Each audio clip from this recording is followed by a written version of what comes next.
Hello student, आज हम लोग स्टार्ट करेंगे न्यू एक्सरसाइज कंपाउंड इंटरेस्ट का। और इंटरेस्ट आप लोग को मालूम होगा कि इंटरेस्ट क्या चीज़ होता है। इंटरेस्ट मतलब जैसे कि हम लोग अगर किसी बैंक से 1000 का लोन ले लिए तो बैंक इस पे ऊपर जो है कुछ जो है एक साल में चार्ज करता है, पैसा हमसे लेगा। उसी को क्या बोलते हैं? इंटरेस्ट बोलते हैं। जो हमसे वो पैसा लेगा, सपोज करो कि 1000 हमने ले लिया और एक 1 ईयर के बाद जो है हमको जो है 100 रुपये और ज़्यादा देना पड़ रहा है, तो मतलब 100 रुपीज़ वो क्या है? हमारा इंटरेस्ट है। ये हमारा क्या है? इंटरेस्ट है। और ये जो हमने लिया था इसको हमको क्या बोलने वाले हैं? ये हमारा प्रिंसिपल है। ये अमाउंट हमारा क्या है? प्रिंसिपल अमाउंट है। समझे क्या? इस तरह। और इसके बाद जब हम बैंक को वापस करेंगे तो कितना देना पड़ेगा उसको? जो है 1000 तो देना ही है, उसके साथ साथ कितना देना? 100 रुपीज़ और देना है। मतलब हमने क्या किया? जो 1000 और 100, इसको क्या बोलेंगे? अमाउंट। उसको हम क्या बोलने वाले? अमाउंट बोलने वाले हैं। और यानी कि अमाउंट क्या होता है? प्रिंसिपल प्लस इंटरेस्ट, ये होता है। ये सिंपल इंटरेस्ट के लिए हम लोग पढ़े, यहाँ पर सिंपल इंटरेस्ट का फार्मूला दिया हुआ है, वो हम लोग 8th में पढ़ चुके, सिंपल इंटरेस्ट। बट हमको आज अभी क्या पढ़ना है कि कंपाउंड इंटरेस्ट पढ़ना है। कंपाउंड इंटरेस्ट में क्या होता है कि अगर हम ले लिए 1000 रुपीज लिए, हम लोन हम ले रहे 1000 रुपीज। 14.1 एक्सरसाइज, इसके पहले इंट्रोडक्शन हम लोग थोड़ा सा देख चुके थे उसका, और बहुत इजी एक्सरसाइज है। देखो, इसको कैलकुलेशन है और कैलकुलेशन आपको एकदम इजी मेथड से बताता हूँ किस तरह करोगे। तो यहाँ पर क्या दिया हुआ है हमारे पास? प्रिंसिपल दिया है। देखो, find the amount and compound interest. क्या निकालना है हमको? अमाउंट भी निकालना है, कंपाउंड इंटरेस्ट भी निकालना है। तो आपको बताया था कि भाई अमाउंट तो हम डायरेक्ट निकलेगा हमारा।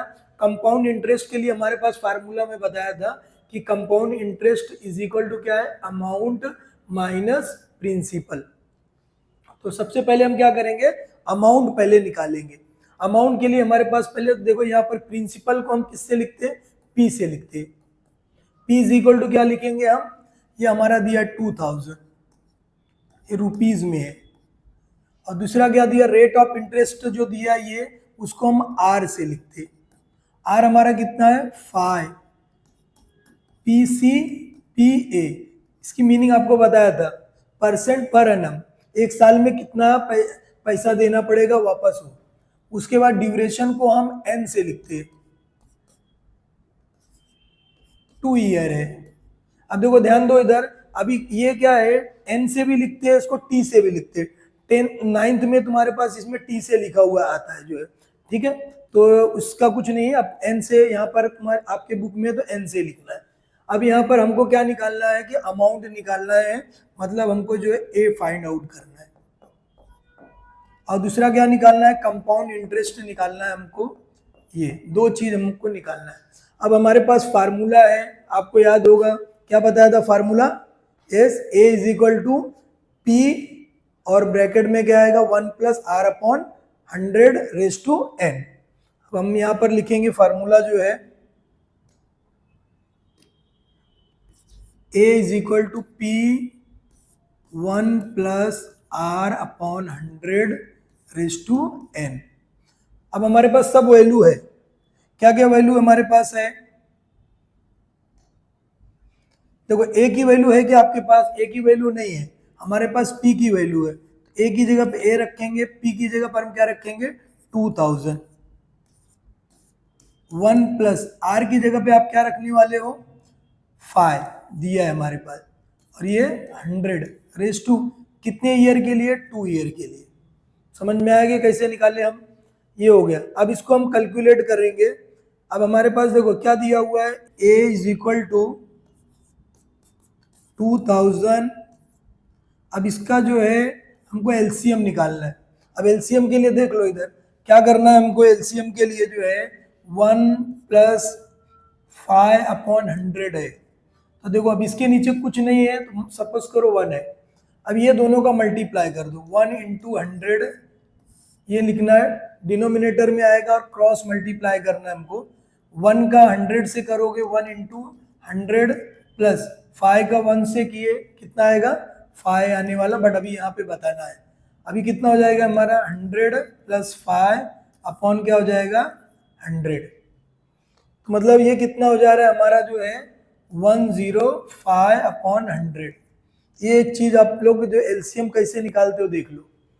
क्या किए हमने 1 प्लस 5 अपॉन 100 है, ये दोनों का मल्टीप्लाई किए, क्रॉस मल्टीप्लाई, इसका मल्टीप्लाई इसके साथ, इसका मल्टीप्लाई इसके साथ हो गया। अब ये हमारा कितना आने वाला देखो, 1 का 100 से किए 100 हो गया, 1 का 5 से किए 5 हो गया। अब ये 1 का 100 से किए ये इतना है, ये दोनों को प्लस किए हमने 105 और ये 100 आ गया। तो यहाँ पर ये आपको बता दिया।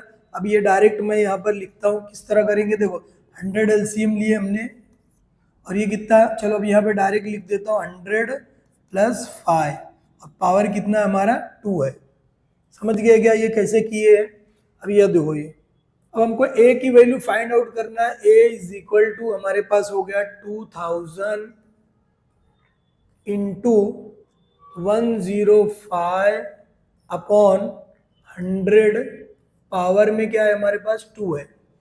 पावर में 2 है मतलब इसको कितनी बार लिखना पड़ेगा आपको 2 टाइम लिखना है। ये हम पढ़ चुके हैं, a raise to m is equal to क्या लिखते हैं a इंटू ए, 2 बार लिखने, m है यहाँ पर है। तो सपोज जो हमारे पास यहाँ इसकी जगह पे 2 लिखा है तो a इंटू ए लिखना है, ठीक है इस तरह। अभी देखो ये हो गया हमारा, a लिखोगे a is equal to 2000 into 105 upon 105 100। अभी क्या करोगे आप, यस क्या करने वाले हो, ये जीरो जो है हमारे पास देखो, ये जीरो को हम क्या किए इस जीरो से कट किए, ये जीरो को ये जीरो से कट किए, ठीक है। अब एक जीरो यहाँ पर, एक जीरो इसको हम कट कर सकते हैं, ये भी जीरो ये भी जीरो, इसको हमको ये अंदर है इसको कट नहीं कर सकते। अब क्या करना है हमको जो है देखो हमारे पास बचा क्या है, ये वैल्यू बची है a is equal to 2 into 105 into 105। अब क्या करना है, इसको दोनों को मल्टीप्लाई करना है, 105 का 105 के साथ में मल्टीप्लाई करना है। अभी यहाँ देखो ये हो गया हमारे पास एक का 2 इंटू 105 इंटू 105 और अपॉन में क्या बचा है यहाँ पर 10 हमारे पास है, ये कैंसिल नहीं होने वाला है। अब हम देखो ये हो गया हमारा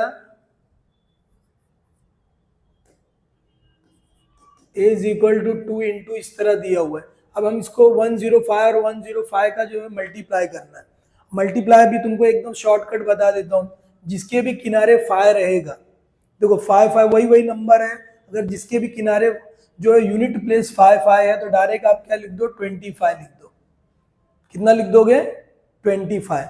अब ये देखो 10 दिख रहा है, 10 के जो 10 दिख रहा है हमको, ये 10 के नेक्स्ट नंबर क्या होगा 10 के आगे का कितना आएगा 11 है, ये दोनों का मल्टीप्लाई करो, दोनों का मल्टीप्लाई कर से करते 11 लिखेंगे और एक जीरो लगा देंगे,